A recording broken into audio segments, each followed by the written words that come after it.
বন্ধুরা, আজকে আমি বানিয়েছি রুই মাছের একটা রেসিপি। একদম নতুনভাবে একটা রেসিপি বানিয়েছি। আশা করছি তোমাদের অনেক ভালো লাগবে। এখন তো ভীষণ গরম পড়েছে, আর বড় মাছ হয়তো অনেকে খেতে চাইবে না, তবে এইভাবে তোমরা যদি একবার বানাও তখন দেখবে মাঝে মধ্যে তোমাদেরকে এই গরমেও কিন্তু এই বড় মাছটা খেতে ইচ্ছে করবে। তো খুব সহজভাবে তোমাদেরকে আমি বানিয়ে দেখিয়ে নিয়েছি। প্রথম থেকে শেষ পর্যন্ত তোমরা ভিডিওটা দেখবে, তাহলে বুঝতে পারবে যে কত সুন্দর একদম মশলা কম দিয়ে হালকা পাতলা করে রুই মাছের এই রেসিপিটা।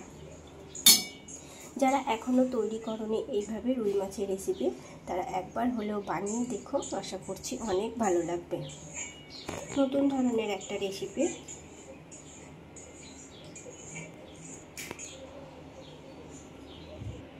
মাছের এই রেসিপিটা বানিয়ে দেখো। প্রথম থেকে শেষ পর্যন্ত তোমরা ভিডিওটা দেখবে, তাহলে বুঝতে পারবে। ক্যামেরাটা আবার ডিস্টার্ব করতে লেগেছে।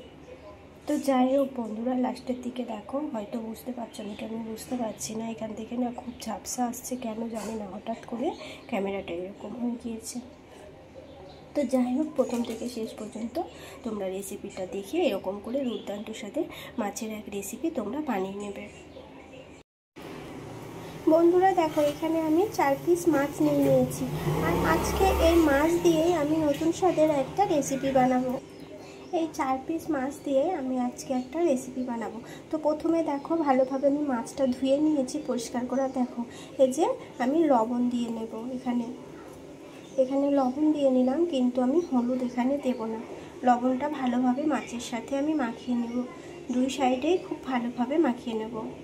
এখানে আমি কড়াইয়ে তেল নিয়ে নিয়েছি, আর তেলের ওপর দিয়ে দেখো অল্প একটু আমি হলুদ দিয়ে নিলাম, আর তেলটা ভালোভাবে গরম করে নিয়েছি। আর এখন এই মাছগুলো তেলের উপরে আমি দিয়ে নেব। একটু ভালো করে মাছগুলোকে উল্টে পাল্টে ভেজে নেব। বন্ধুরা, মাছগুলো দেখো খুব সুন্দরভাবে আমি উল্টে পাল্টে লাল লাল করে ভেজে নিয়েছি। দুই সাইডে খুব ভালোভাবে ভেজে নিয়েছি। দেখো, এখন আমি মাছগুলোকে তুলে নেব। মাছটা তেল থেকে আমি উঠিয়ে নিয়েছি, আর বেশ খানিকটা তেল রয়েছে। তেলের মধ্যে দিয়ে নেব কিছুটা পরিমাণ কালো জিরে। কালো জিরেটা দিয়ে নিয়েছি। এখন দিয়ে নেব পেঁয়াজ কুচি, আর সাথে একটা কাঁচা লঙ্কা। সেই লঙ্কাটা আমি 2 হাতা করে ফাটিয়ে নিয়েছি। তো পেঁয়াজগুলোকে এরকম লম্বা লম্বা করে, একদম সরুও নয় আবার যে মোটা মোটা সেটাও নয়, এরকম করে তোমরা কেটে নেবে। তো পেঁয়াজগুলোকে এখন একটু ভেজে নেব। পেঁয়াজটা খুব ভালোভাবে ভেজে নিয়েছি, আর দিয়ে নিলাম স্বাদ মতো লবণ। লবণটা দিয়ে নিয়েছি। এখন ভালোভাবে মশলার সাথে আমি কষিয়ে নেব, মানে পেঁয়াজটা লবণের সাথে একটু ভালোভাবে মিশিয়ে নেব।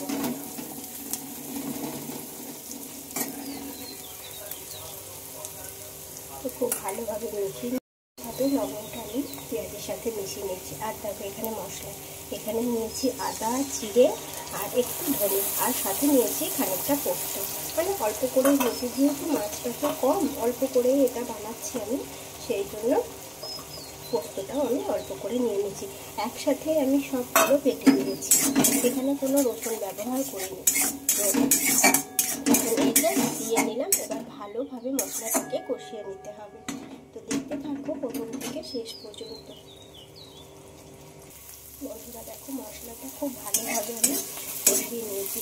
অনেকটা কষানোর দরকার নেই, যেহেতু এখানে রসুন দেওয়া নেই, সেই জন্য কোনো গন্ধটা থাকবে না। আর এখানে পোস্ত দেওয়া আছে, পোস্ত তো অনেকক্ষণ ধরে কষালে হবে না। তবে একবার এইভাবে বানিয়ে দেখো, ভীষণ ভালো লাগে মাছের এই রেসিপি। এই গরমের সময়তে একদম মশলা কম দিয়ে রান্না। তো দেখো, খুব ভালোভাবে মশলাটা আমি কষিয়ে নিয়েছি, আর তেলও ছেড়ে দিচ্ছি। আমি এখানে হলুদ ব্যবহার করলাম না একদমই। তোমরা হলুদ ব্যবহার না করে রেসিপিটা বানিয়ে রেখে, যেহেতু হলুদ ছাড়া রান্না করতে নেই। তবে হ্যাঁ, আমি যখন মাছ ভাজি তখন আমি তেলের উপরে অল্প একটু হলুদ দিয়ে নিয়েছিলাম, সেই জন্য আর দিলাম না। তো এখন দিয়ে নেবো জল। কিছুটা পরিমাণ জল আমি দিয়ে নিলাম। দেখো, এতটা পরিমাণ জল দিয়ে নিলাম। গরমের সময়তে মাছের এই রেসিপিটা একবার তোমরা বানিয়ে দেখো, ভীষণ ভালো লাগে খেতে একদম। তোমরা যদি চাও এটা একটু পাতলা পাতলা করে রেখে দেবে, মানে একটু ঝোল ঝোল করে রেখে দেবে, তা তোমরা রেখে দিতে পারো।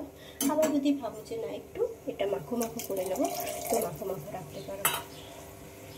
আমি এখানে 4 পিস মাছ, সেই অনুযায়ী দেখো এটা আমি জলটা দিয়ে নিয়েছি। এটা না একদম পাতলা হবে, না এটা মাখো মাখো হবে, সেই মতো করে আমি রেসিপিটা তৈরি করব। তো সেই মতো আমি জলটা দিয়ে নিয়েছি।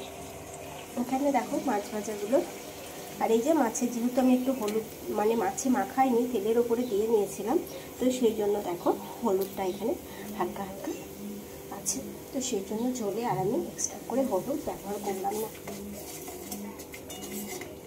মাছ ভাজাটা কিন্তু খুব সুন্দরভাবে ভেজে নিতে হবে। দেখো দুই সাইডে কিন্তু আমি খুব ভালোভাবে ভেজে নিয়েছি। দেখো এই দেখো এই যে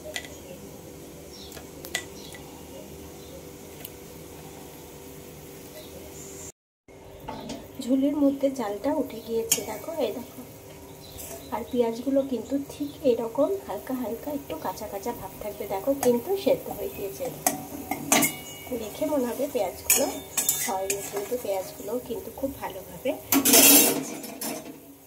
এবার এখন হচ্ছে এই যে ভেজে রাখা মাছটা আমি দিয়ে নেব।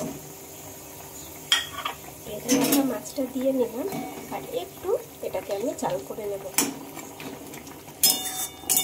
যেহেতু আমি বলেছি এটা না ঝোল রাখবো আর না এটা আমি মাখো মাখো করবো, সেই জন্য হালকা একটু এটাকে ফুটিয়ে নেব। খুব ভালোভাবে জাল করে নিয়েছি। আর হ্যাঁ বন্ধুরা, ভালো লাগলে লাইক কমেন্ট করো, বন্ধুদের সাথে শেয়ার করে নিও। এরকম নিত্য নতুন রেসিপি অনেক দেওয়া আছে, সেগুলো তোমরা চ্যানেলে গিয়ে দেখে নিতে পারো। অনেক অনেক রেসিপি দেওয়া আছে, তোমরা দেখে নেবে নিত্য নতুন। আর একদম ছোট থেকে বড় সকলের পছন্দ হবে এরকমও রেসিপি দেওয়া আছে, যেগুলো হয়তো বাচ্চারা পছন্দ করে না বা খেতে চায় না।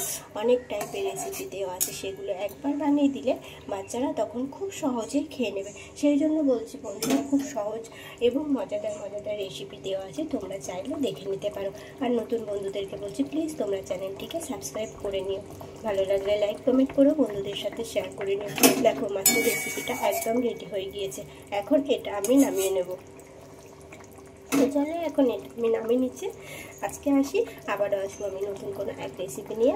ততক্ষণে সকলে ভালো থেকো, সুস্থ থেকো। আর এটা আমি গ্যাসের আঁচটাকে বন্ধ করে নিলাম। এখন মাছটা আমি নামিয়ে নেব। তো টাটা।